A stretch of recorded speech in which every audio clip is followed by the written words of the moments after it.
Hello, my name is Michaela Thompson, and I am a senior here at the University of Oklahoma.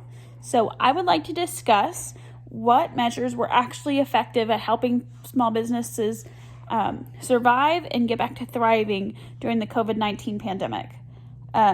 Small businesses account for at least 45% of the gross domestic product, according to J.P. Morgan Chase Bank.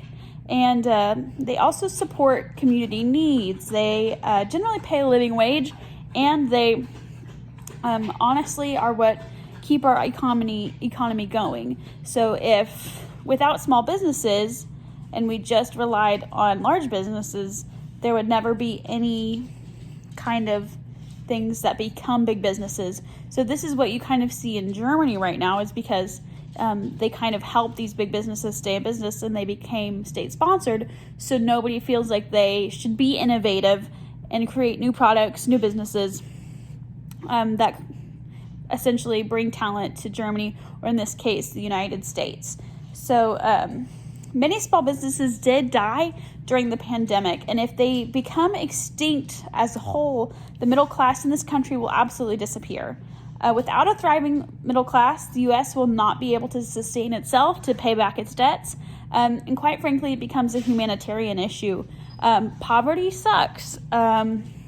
Living paycheck to paycheck, not knowing how you're going to feed your family, not knowing how you're going to put food on the table for your kids, or what your kid's life might be like if they have an opportunity for hope in the future, is going to take a toll on people's mental health, but it's also going to take a toll on, if people feel like they can take risks. And without the taking risks, again, the gap between the rich and the poor gets so large that nobody can ever overcome it.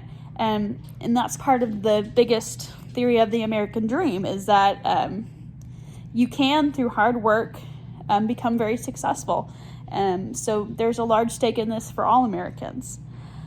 My stake personally is that I currently work for a small Oklahoma business. It's called Flower Moxie, and we sell flowers to DIY brides all over the contiguous United States.